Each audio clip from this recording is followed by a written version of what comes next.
were telling me about this client you're working with about re-engaging resources. Yes. Yes. And I would love for you to tell me more because it sounded interesting. I the amount of time, so people pay for email lists and you build up this list and then you're hoping for engagement. So, you're hoping to get good open rates. You want, people to click on things, read them, engage with you. The point of a mailing list is for engagement. And what I'm finding is that you often do the same thing. And I mean, I'm guilty of this too. You set up your newsletter or you set up the way that you write and talk to people, and you do the same thing week after week because you then get familiar with how to talk to your audience. Mhm. I think the problem comes with, and it's not about messaging. I'm not talking about content at all. It's really about people get so used to it, they kind of go, oh no, I'll read that later, or not really interested in that, and they forget you. It's that I don't know how many emails I've got in my inbox that I'm kind of like, oh, just I enjoyed it at the start, but it's kind of it feels repetitive. So I had a client that they were like, but we're paying all this money for our system, and it's not working for us. But I was saying, but you have to work with it. You can't just expect it to do the job for you. You actually have to come up with ways of re-engaging with people. And so I put together this plan, which was, you have this many thousands of people that haven't opened an email in however long, 60 days, 90 days, whatever.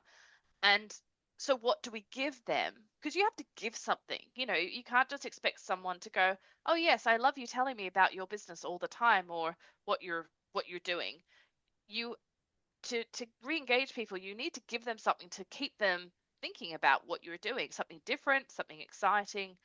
Um, and so I've been looking at resources and a re-engagement plan for this client. Um, and the other thing was, I didn't want them to spend a lot of money on design and development, and then they get to details and the nuances of what the messaging is, and then it's like, oh, it's not really on brand, so we have to do all this work. And I'm like, no, no, no, no, no, no. This is about people that aren't engaging with you. Don't spend a lot of money on something, do it when they've actually re-engaged with you and then give them the goodies. At this point, we're just saying, we've got something of interest for you. And what I had done with them was I went back to the website and I looked for the top post pages or the top pages that got so much traction. And one of them was from 2015, but it's still up there in their top 5 pages that people love to read. It's about erotica, so, pretty topical stuff. But I'm like, take the three was fun to, Erotica is topical. but it was so I said take the 3 top um pages that have something interesting on it. So and then create very basic resources from those pages. You've written all the text. Don't have to recreate the wheel. And so I've been doing that and then the email. So often what happens is you'll put an email out and you do the same thing. So I'm trying to do something that's very different, which is why I'm writing it, not them. Because what I didn't want to happen is for them to do the same thing they always do, which sometimes you need a different perspective to do that. And so I've been writing these I did the 3 resources and now I'm writing the 3 emails. And the idea is that I want people to click the button to download the resource because they're interesting. I mean, it's about books, so who wouldn't want a list of books, about erotica or, fantasy or banned books, that sort of thing. So I'm like, this is of interest to people. It's been at the top of the list for years. Let's do something on it. So what I found was we kind of get sidetracked by the commas and oh, this isn't good, or is that aligned, or oh, the space, I'm not happy with. It's just like, Yeah, I I think just need you to step back. yeah, but I think we do this a lot just in general, right? Like I think we sometimes do it in our own businesses as well because we're so close to it, right? Like you need the sometimes you need the person who's outside of it to help you with this because we get so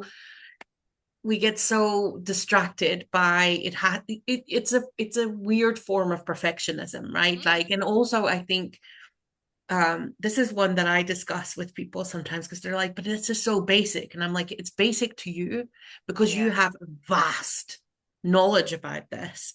But for people who don't have all of that knowledge, this tiny little crumb is very interesting. but it's hard to see that when for you it's like, yeah, but everybody knows that. No, not everybody knows that. That is the point. That is Mm. where you bring value. And I do the same thing with my own stuff where I'm like, well, this is not interesting at all because I Mm. know all of the stuff, all of the stuff around it. And I'm like, this is so basic. Everybody knows this. Nope. And I'm getting frustrated with myself for this whole thing. And I'm like, why am I doing they don't understand when you're looking at re-engagement. And I'm tracking. So I'm looking at opens and clicks. That's my two things. If someone does not open it, they are not engaging at all, we've lost them. Like this Yep. is the thing. And they're like, but our list will go down. And I was like, but what's the Yeah. point of paying for that person when they're not engaging anyway? Unless you're using that list as a sales thing about numbers. And then it's like, well, then you just have to button it up and stop complaining about the costs. This is a Like, conversation I have had. I can't even count how many times because my list, when I did the collaborative magazine, my list wasn't huge, but it was yeah. very engaged. And so, but people are immediately, oh, you only have a couple of hundred people on it. And I'd be like, yeah, but like the open or the click rate was like 40%, which is Ooh. insane, right? It's only 2 to 3%, by the way, if that. So, 4% is pretty good for a click rate. Right. And Yeah. like and the open rates were also like off the charts. But Yeah. but it was because I wasn't just adding people to the list for the sake of adding people to the list. Right. And I think sometimes that conversation about quality and quantity, a lot of people skew to the quantity Yeah. of the number of people on a list rather than, but actually, are you engaging with those people? Are they actually consuming what you are sending them? Mm. Or are they just a vanity metric, right? I think that's really what we're talking about here is Yeah. like when we are communicating with our audience, are what are we really looking at? Are we just looking at can we reach as because sure you want to reach as many people as you can, but if you reach 100 people who have no interest in what you're doing, then I'd rather reach 10 people who have an interest in what I'm doing, Yeah. right? I'm trying to re-engage with another client and a list of about 180,000 contacts. And they've had this list and they've been paying a lot of money for their email system.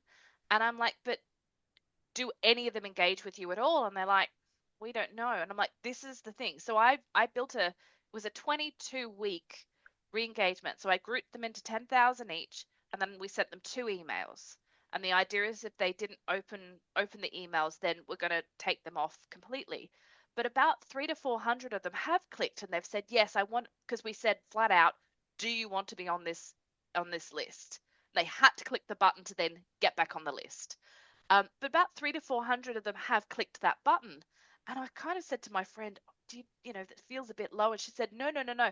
That is brilliant. That is 300 to 400 people that are going to actively engage with us again, given that if we hadn't have done that, they might never have engaged with us again. So I'm like, okay, that is a positive. It feels so tiny. It's a tiny, tiny number. But she's right. If those people engage and then they come to the events that we're talking about and they're engaging in the community, then that benefits the community. And I'm like, okay, I see that. But of course, when you look at the numbers from where you started to where you ended up, you kind of go, well, that was disappointing. But I'm also going, but doesn't that save you a lot of money?